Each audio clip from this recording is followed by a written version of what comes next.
Are you ready for some tea? Some wedding tea? Well, welcome to my YouTube channel and podcast. I'm so excited to see you. Allow me to sit this down. For the next several episodes, I'm going to share a series of stories with you. Shorter stories. Stories that have the same crazy impact as the longer ones did. But I just need to get these out because, I've been in business now 25 years. And I got a ton of stories. Some are long, some are short, some fall right in the middle. So I'm going to go ahead and get started with this shorter series. So we're going to go ahead and call this one Short But Delightful. Short but delightful.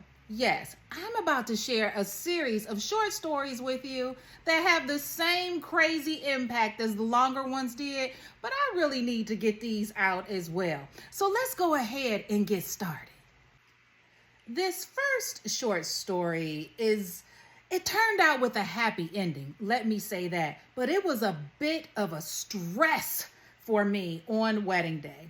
This happened maybe 6, 7, 8 years ago, okay? And I was having a very, very large luxury wedding at a downtown historic location. The couple, the family, everybody was great. So this isn't one of those crazy planning stories where I gotta fight people and do all of those things. This story actually impacted a vendor. Of course, I will never share any names, but I still work with this person and I still love this person dearly. So for this wedding, we had a ton of gorgeous flowers. When I tell you, there were going to be flowers everywhere. There were flowers down the aisle. There were flowers for the flower girls. There were going to be tons and tons of beautiful flowers for the guest table arrangements, the cake table. I mean, flowers everywhere. It was going to smell like a garden at this venue, okay? So this wedding ceremony was going to take place at the venue at their outdoor location. But due to the weather, we had to decide to bring this wedding inside, okay? Because it had rained and all of those things. There were going to be a ton of flowers, as I had shared with you. So we had approximately 2 hours before the start of the ceremony to get all of this ceremony decor set up, all of this reception decor set up. So it was really going to be hard for us as vendors. We were going to be moving. Like, I'm talking about running, moving. We were going to be doing that thing, trying to get everything set up in time enough for these guests to arrive and see this beautiful location. I contacted the floral designer and I says, hey, because it's raining, we're going to go ahead and have the ceremony indoors. And she was in a panic. I'm like, okay, what is going on? What happened? She said that the truck in which the flowers were in had been stolen. The truck that was holding the wedding flowers for the ceremony and reception that was taking place today, several hours from now, the truck had been stolen. She was practically in tears. She didn't know what to do. And listen, I didn't know what to do either because I'm like, well, first of all, who the hell is going to steal a box truck? What did they think was in this? It wasn't like it was near a furniture store or anything of that nature. Somebody just ran off with the truck. And it had all of our wedding flowers in it. I was like, okay, we now have more than just a plan B to implement. We got to figure out how to have all these flowers at this ceremony and reception without the parents noticing that there are some changes that are going to need to be taking place. Thankfully, this floral designer was smart.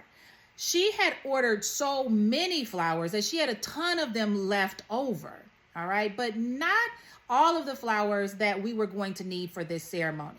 I was like, okay, all right, do what you can. She was like, I'm in the studio right now, trying to rearrange arrangements, trying to find more vases, all of these things. I've already contacted the truck company to let them know that their vehicle had been stolen to see if they had a tracker on it, they could find it, blah, blah, blah. I'm like, okay, do whatever you got to do. I will keep people at bay. Let me know when you were en route. So I had to let the DE team know what was going on. And when I tell you I was stressed, I honestly did not know what to do. I have never had a situation where there could be a possibility of the arrangements looking entirely different from how they looked at the mock. So I'm nervous. And again, this is a luxury wedding. This is a big, huge wedding. And I'm like, ooh, okay, yeah. Come on, girlfriend. I'm going to need you to deliver. The floral designer contacted me. She was like, I'm en route. I'm going to be pulling up real soon. I need you to do blah, blah, blah, blah things for me. So me and the DE team, we are ready. We are ready to jump into action, do whatever she needs us to do on wedding day to make sure that these flowers are down this aisle, on these pedestals, on these reception tables, you name it. We were there ready to do whatever needed to be done. She pulls up, she is loading in flowers. And when I tell you the arrangements are not completely done because this just really happened. And if you're a floral designer, you do understand that much of these floral arrangements, lows, highs, mediums, all of that floral decor has pretty much been created and designed prior to the arrival at the venue location. And so this has now been stolen. And so we've now got to try to make all of this happen in a very short time frame. She comes in, she has got the flowers, she's got vases. We kind of set up shop in the kitchen area that was nowhere near the food. We were like near the elevator. We were on the box truck, like you name it. It was bananas how we worked so fast and so efficiently to get these florals together. Make a long story short, we were able to get these florals down the aisle during the ceremony, but trust and believe, even while the ceremony was going on, this amazing floral designer was still creating and crafting these reception centerpiece floral arrangements. I was so blown away by how fast this woman had worked. I know that she had thorns stuck in her finger. Her fingernails probably were bleeding, literally how fast she had worked, because when I tell you, all of those gorgeous tables, 25 tables at this beautiful downtown location, she had made it happen. She had put together all of those floral arrangements and got them on the tables in time enough for those guests to enter into that reception space. You talking about off the charts. I was blown away to the point that I will always hire this woman. Not because I'm like, she can get us out of a pinch, but just how her mind was. She, for some reason, had ordered almost double the amount of flowers that she needed, which really allowed us to be able to create the centerpieces almost to the T of how they look during the mock. So, hey, I am so grateful to this floral designer, and I appreciate her so much. But yeah, that's one of those crazy stories that I had to share with you because I wasn't even ready for that one, okay? When I tell y'all this story, this might be the most hilarious thing that has ever happened to me and the DE team in 25 years of planning. Everything with this wedding went off smoothly. We were in good spirits. It's time for the reception. The couple have been introduced in. They are sitting down. Prayers happen. We are now ready for dinner. Yeah. Everybody eats. There's no issues with the food service.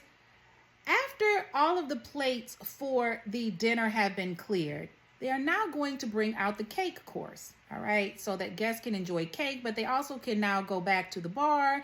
They can dance on the dance floor. Hey, I'm thinking, oh my gosh, we've made it through this night. There are no problems. The groom comes to me shortly after the plates have been cleared. And he's like, Desiree, I need to talk to you. I'm like, all right, cool. I'm thinking, it's nothing big. He was like, y'all, he said to me, my mom lost her teeth. Yeah. Let me repeat that. My mom lost her teeth. I didn't, in that moment, know what he was talking about. Come to find out, while his mother was eating her entree, she had taken out her false teeth and placed them on the plate. She had finished her meal. She got up without putting the teeth back into her mouth. So the servers came and cleared her plate and the other plates that were at the table. So now mom is walking around with no teeth in her mouth. We don't know where her false teeth are. Now, I'm real good. I'm a MacGyver. I'm an Olivia Pope. I said, like normal, okay, let me see how I can fix this situation. I go back to the kitchen. I find a venue manager. I'm like, listen, I know you have never dealt with this before because I have not either. She's like, what is it? Just throw it on me, Desiree. I've dealt with some of everything. I said, no, boo. You haven't dealt with this one. I told this woman, the groom's mother has lost her teeth. She stood still. I said, did you hear me?